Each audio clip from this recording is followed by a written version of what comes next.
Bienvenue Ahmad Khalid Khastalani. Bienvenue.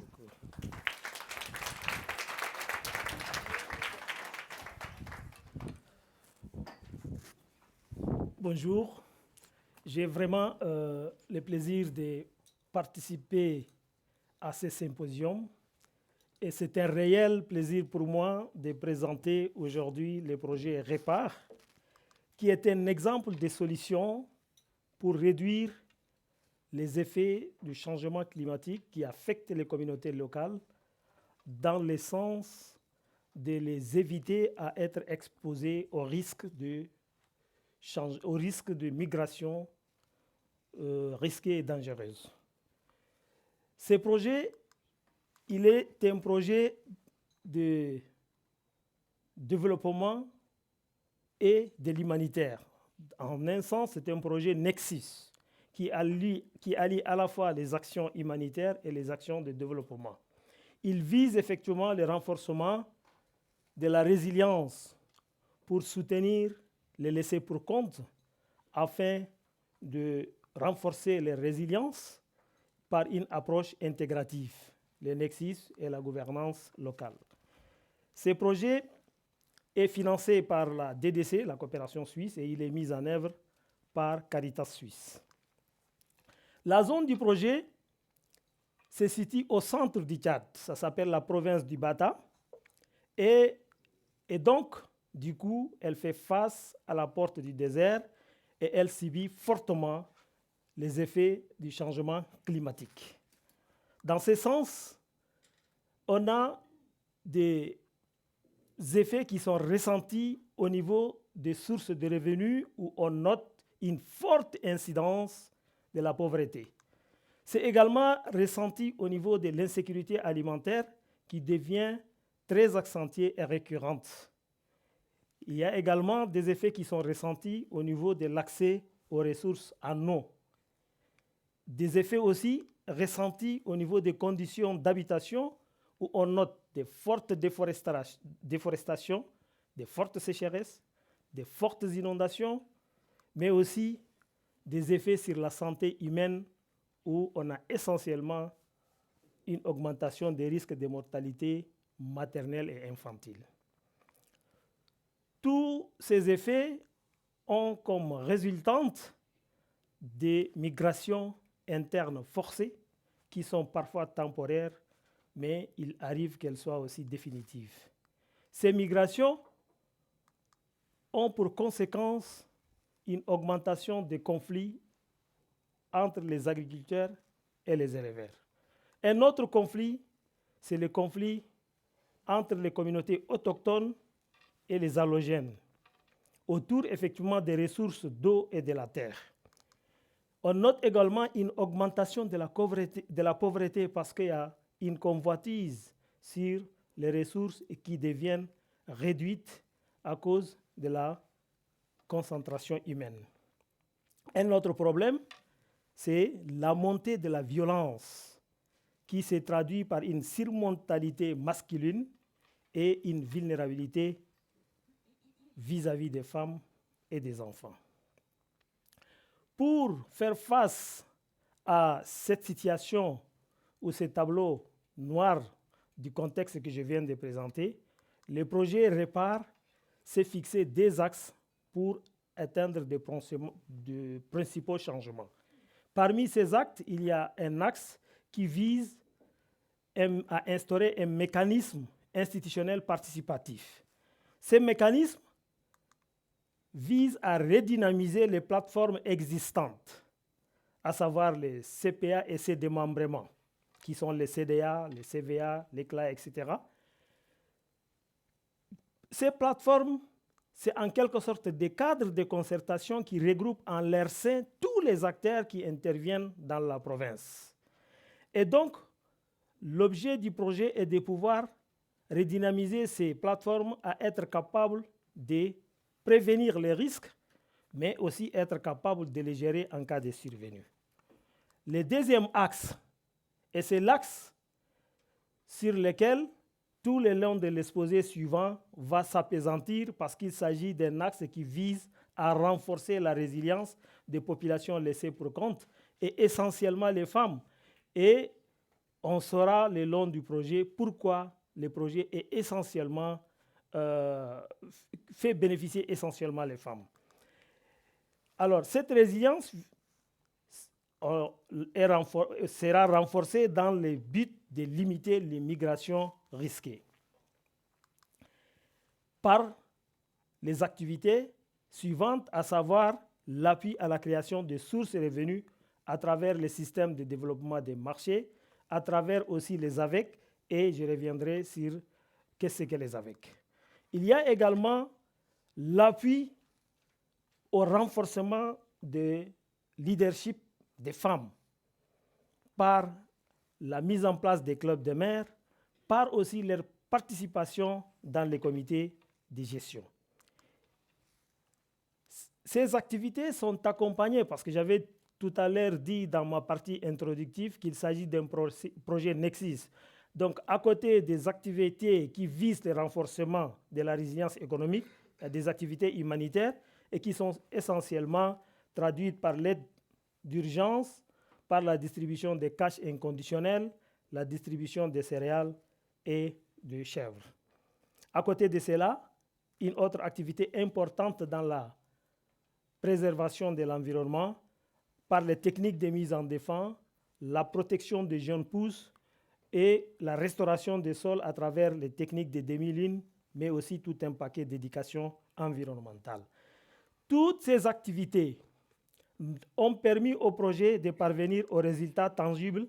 Ici, on note une mise en place de 20 clubs de maires qui, aujourd'hui, arrivent à démontrer une performance très éloquente dans la gestion des mécanismes des AVEC. Les AVEC, c'est les associations villageoises d'épargne et de crédit.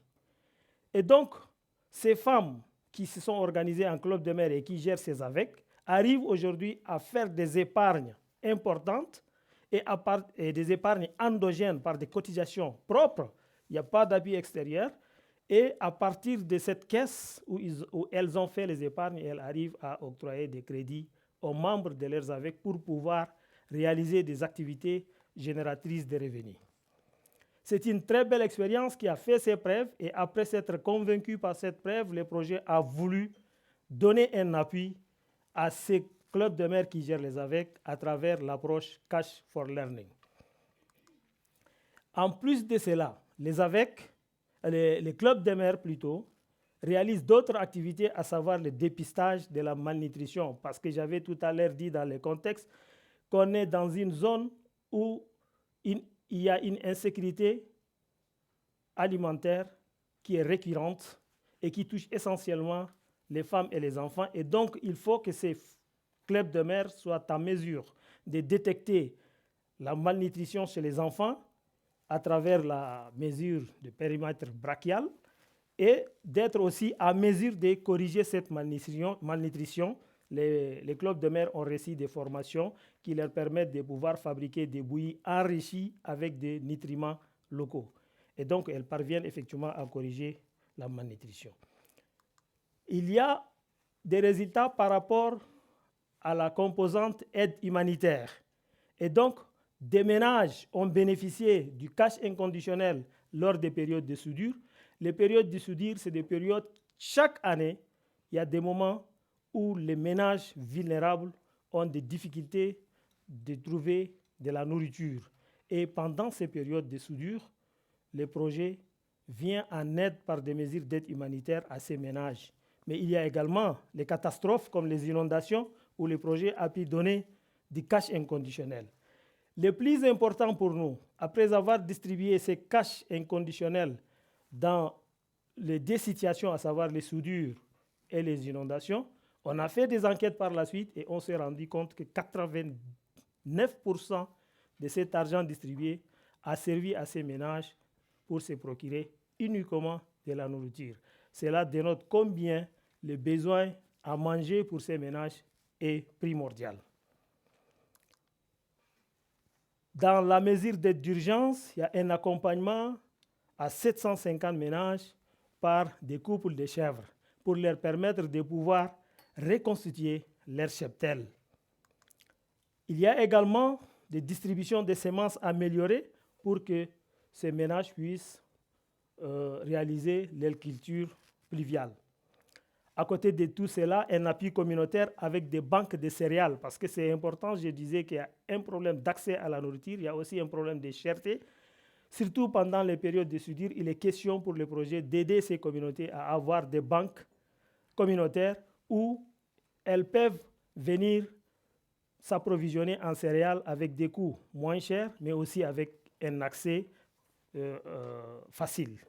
À côté de ces banques de céréales, effectivement, il y a les boutiques d'intrants qui constituent en quelque sorte aussi une solution d'accès aux intrants agricoles et d'intrants pour l'élevage, parce qu'on est dans une zone où les villages sont très éloignés des centres, des grands centres, avec des conditions d'accès très difficiles. Et donc, le projet a vu la nécessité de les aider à avoir à côté, à proximité, des boutiques d'intrants. Dans le cadre de la valorisation de bonnes pratiques pour la protection de l'environnement, on est arrivé aujourd'hui à avoir 50 hectares qui sont dédiés à ce qu'on appelle site RNA, site de régénération naturelle assistée, où il y a tout un paquet d'activités. Ces sites, on les appelle sites intégrés. Donc, il y a la mise en défense, il y a aussi la technique de conservation des sols. Ce que vous voyez ici, on appelle ça les demi-lunes. Et ces demi-lunes sont réalisées contre une approche qu'on appelle les cash for work. Et au sein de ces sites RNA, se réalisent des activités de mise en place de pépinières dont le but est de renforcer la population végétale. À côté de cela, au sein de ces mêmes sites, un forage à énergie solaire est installé et qui permet de permettre à ces populations d'avoir accès à l'eau potable pour leur abreuvement, pour leur consommation à eux, mais aussi pour pouvoir faire abreuver leurs animaux et aussi réaliser des activités maraîchères. Tout ceci n'est pas obtenu sans défi majeur. Et les défis actuellement et que les projets se déroulent dans un contexte où il y a une fragilité extrême, une situation très volatile qui entraîne une perturbation des marchés qui affecte les conditions de réalisation des activités génératrices de revenus. En plus de cela, le problème se pose sur la capacité de répondre à temps aux besoins des ménages vulnérables qui sont affectés par les chocs soudains ou saisonniers, à savoir les inondations et les soudures, etc. Et le plus important est comment garantir la pérennisation des acquis du projet face à un nombre augmentant des mouvements migratoires. Actuellement, le Tchad fait face aussi, on est frontalier avec le Soudan et il y a un déversement de flux migratoires qui nous laisse se demander est-ce qu'on serait à mesure de pouvoir préserver les acquis du projet face à ces mouvements augmentants. Mais en conclusion, compte tenu de la diversification des sources de revenus, compte tenu de la création des AVEC, des sites RNA, de l'accès à l'eau et les activités humanitaires qui appuient tout ça, on est parvenu à diminuer la pénibilité d'exode d'eau pour les femmes, ce qui est un résultat très important. Le projet est parvenu également à réaliser une fixation des femmes de chefs de ménage, à savoir les hommes et les femmes aussi, et donc moins de migration forcée. Et le projet est parvenu à renforcer les capacités des femmes à gérer les conséquences de la migration de leur mari. Parce qu'essentiellement, les hommes partent, les femmes restent. Et c'est la raison pour laquelle le projet travaille essentiellement avec les femmes. En perspective, il est question pour les projets de mettre en réseau les AVEC. C'est une expérience très réussie et je dois aussi rappeler que le contexte de ces projets, c'est un contexte où il n'y a pas de banque, il n'y a pas des IMF.